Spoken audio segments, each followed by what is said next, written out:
Everyone knows Wolverine. You know him, I know him, we all know him. And we all know he's been overused, he's been overexposed, and he's been badly written more times than almost any character in comics. And yet, he's still the best there is at what he does, even if what he does isn't very nice.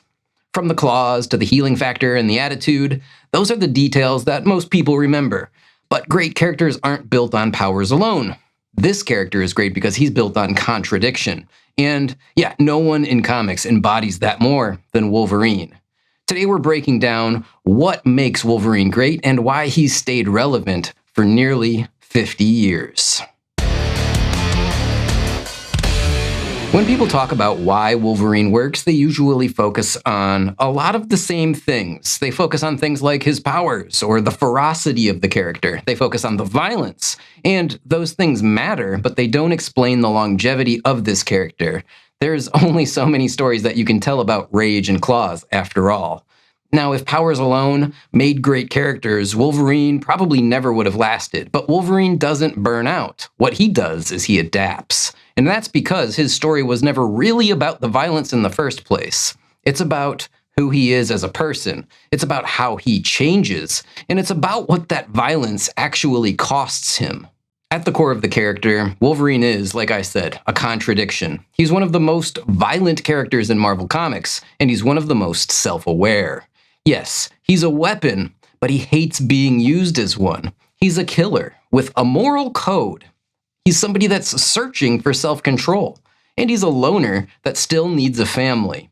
The claws aren't the point, the struggle is the point. Wolverine isn't trying to become more dangerous, he's trying to become better, and that tension between who he is and who he wants to be is what gives the character depth. It's why his stories aren't just about fighting.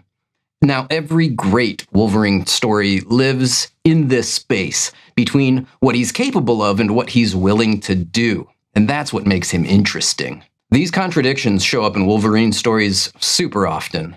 One of the clearest examples that comes to mind for me is the Weapon X storyline by Barry Windsor Smith, the great Barry Windsor Smith. And it redefines Wolverine's origin by framing him not as a hero, but as something to be broken and to be rebuilt. See, it starts out with Logan living as a loner in rural Canada. He's been discarded by the military and he's numbing himself to the world. Then he's targeted, he's abducted, and he's handed over to a secret government program designed to turn him into the ultimate living weapon. The adamantium bonding process isn't portrayed in this story as being empowering, it's torture. It makes him indestructible, and in the process, it costs him part of his humanity. Logan survives it, not only because he's strong or because of his mutant healing power, he survives it because he refuses to break. And when the program tries to strip away what little remains by conditioning him and controlling him and turning him into something obedient, that's where the true cost of the process finally becomes clear.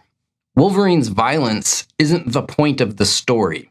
His awareness is. He understands what's being done to him. He remembers the pain. And when he finally breaks free, the rampage that follows, it isn't framed as a triumph, it's actually a tragedy.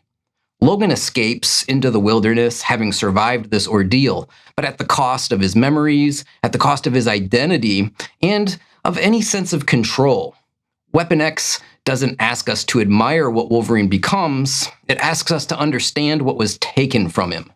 These same contradictions show up again and again as Wolverine falls into a role of a mentor, a role that he never asks for, but he always willingly accepts. And one of these clearest examples, and one of my favorite examples of this, is his relationship with Jubilee, a young mutant who, like Wolverine, is alone in the world, trying to survive in a world that doesn't feel safe.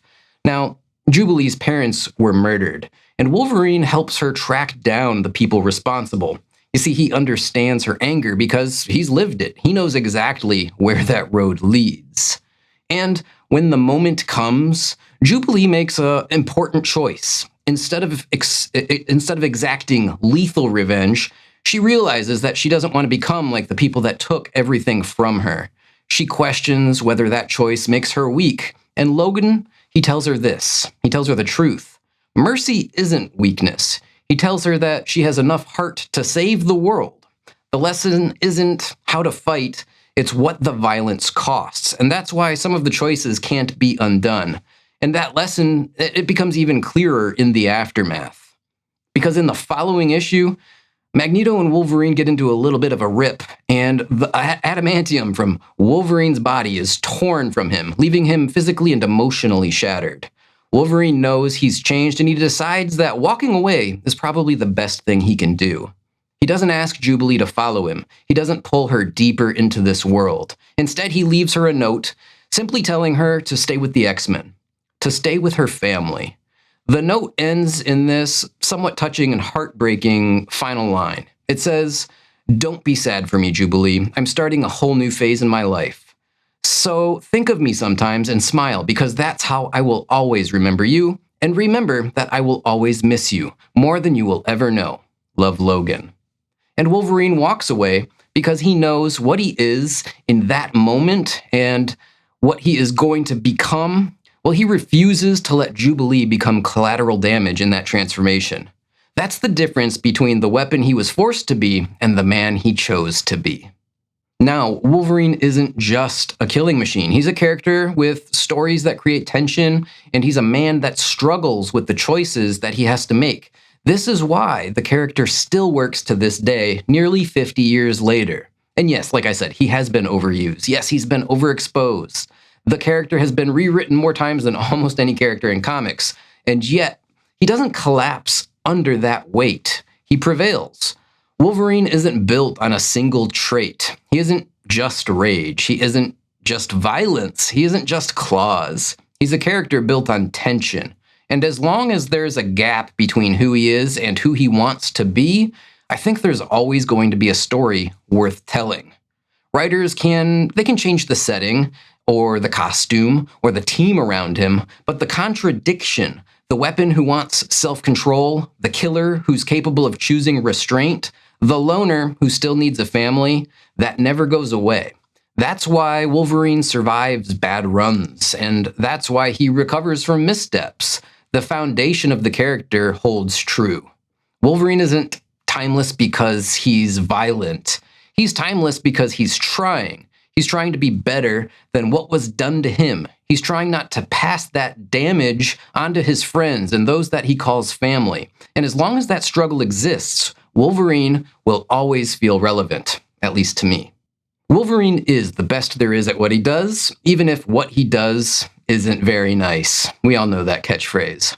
Now, when most people hear that, they think that means that he's the best there is at, killing or enacting violence. And yes, he is very good at those things. But that's not what the line really means, at least not to me.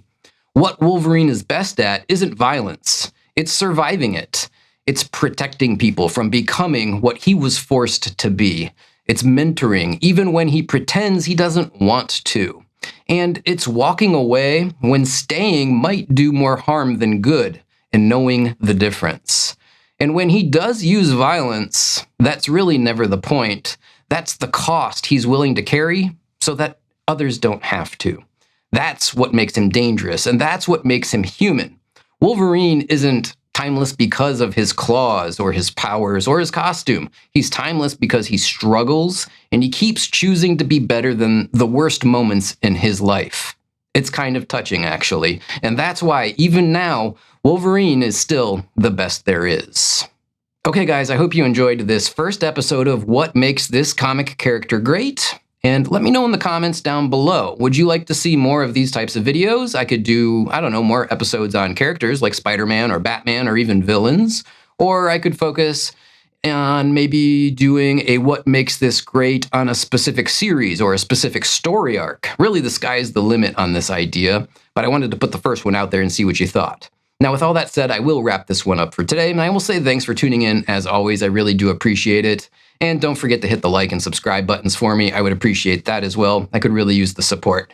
Now, let me close this one out by saying, keep collecting comics, keep watching our videos, and until the next one, bye now.